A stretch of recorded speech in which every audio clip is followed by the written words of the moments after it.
ഇരുളിൽ അലയും നരരെ തേടി തരയിൽ വന്നവനേ,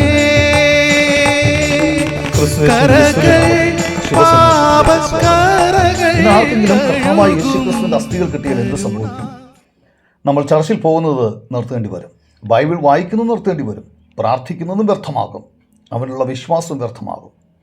അതുകൊണ്ട് അപ്പോസ്തലനായ പൗലോസ് കൊരിന്ത്യർക്ക് എഴുതിയ 1-ാം ലേഖനം 15-ാം അധ്യായം 14-ാം വാക്യത്തിൽ പറയുന്നു, ക്രിസ്തു ഉയർത്തെഴുന്നേറ്റിട്ടില്ലെങ്കിൽ ഞങ്ങളുടെ പ്രസംഗം വ്യർത്ഥം, നിങ്ങളുടെ വിശ്വാസവും വ്യർത്ഥം. എന്നാൽ അങ്ങനെ സംഭവിച്ചില്ല. കർത്താവായ യേശു ക്രിസ്തു 2000 വർഷങ്ങൾക്ക് മുമ്പ് ക്രൂശിൽ മരിച്ചു, അവനെ കല്ലറയിൽ അടക്കം ചെയ്തു. എന്നാൽ ദൈവം അവനെ 3-ാം ദിവസം മരിച്ചവരുടെ ഇടയിൽ നിന്നും ഉയർത്തെഴുന്നേൽപ്പിച്ചു.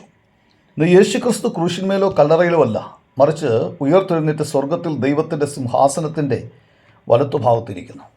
ഉയർത്തെഴുന്നേറ്റ് ഉത്തുംഗ പ്രതാപവാനായി ജീവിക്കുന്ന കർത്താവ് നമുക്കുള്ളതുകൊണ്ട് ദൈവത്തിന് സ്തോത്രം ചെയ്യാം. യേശു ക്രിസ്തു 2000 വർഷങ്ങൾക്ക് മുമ്പ് പറയുകയുണ്ടായി, വെളിപ്പാട് പുസ്തകം 1-ാം അധ്യായം 18-ാം വാക്യത്തിൽ, ഞാൻ മരിച്ചവനായിരുന്നു, എന്നാൽ ഇതാ എന്നേക്കും ജീവിച്ചിരിക്കുന്നു, മരണത്തിൻ്റെയും പാതാളത്തിൻ്റെയും താക്കോൽ എൻ്റെ കൈവശമുണ്ട്. ഈ ഭൂമിയിലുള്ള എല്ലാ കല്ലറകളും അടയപ്പെട്ട് കിടക്കുകയാണ്.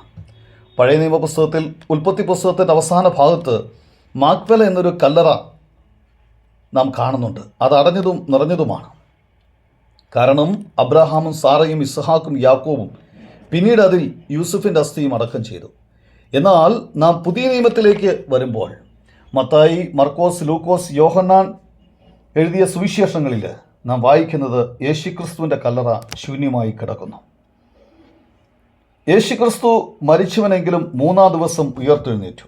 അവൻ നമ്മുടെ പാപങ്ങൾക്ക് വേണ്ടി മരിച്ചു, നമ്മുടെ പാപത്തിൻ്റെ ശിക്ഷ സ്വയം ഏറ്റെടുത്തു. നമുക്ക് പകരമായാണ് അവൻ മരിച്ചത്.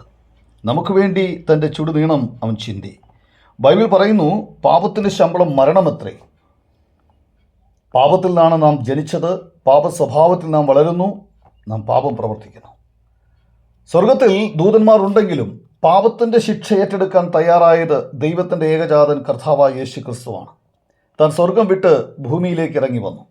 പാപമൊഴികെ സർവ്വത്തിലും നമുക്ക് തുല്യമായി ജീവിച്ചു, അനേക അത്ഭുതങ്ങൾ ചെയ്തു.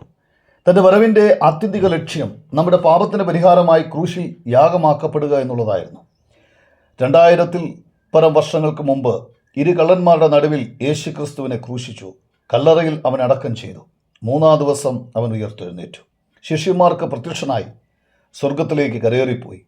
പോയതുപോലെ താൻ വേഗത്തിൽ തിരിച്ചു വരാൻ പോകുന്നു. തൻ്റെ കാന്തയായ സഭയെ ചേർക്കുവാനായി താൻ വേഗത്തിൽ വരും. വിശ്വസിക്കാത്തവർക്ക് ശിക്ഷാവിധി ഉണ്ടാകും. ജീവപുസ്തകത്തിൽ പേരെഴുതി കാണാത്ത ഏവരെയും തീപ്പൊയ്കയിൽ തള്ളിയിടും. ഈ തീപ്പൊയ്ക 2-ാമത്തെ മരണം. നിത്യമായ നരകാഗ്നിയിൽ അകപ്പെടാതെ വണ്ണം രക്ഷിക്കപ്പെടേണ്ടതിന് യേശുക്രിസ്തുവിൽ വിശ്വസിക്കുക. മരണം എപ്പോൾ, എവിടെ, എങ്ങനെ വരുമെന്ന് നമുക്കറിയില്ല. മരണത്തിന് മുമ്പ് യേശുക്രിസ്തുവിനെ രക്ഷകനായി സ്വീകരിക്കണം, കർത്താവായി അംഗീകരിക്കണം. നിങ്ങളുടെ ജീവിതം ക്രിസ്തുവിൽ ധന്യമായി തീരണം. അതിനായി ദൈവം നിങ്ങളെ സഹായിക്കട്ടെ.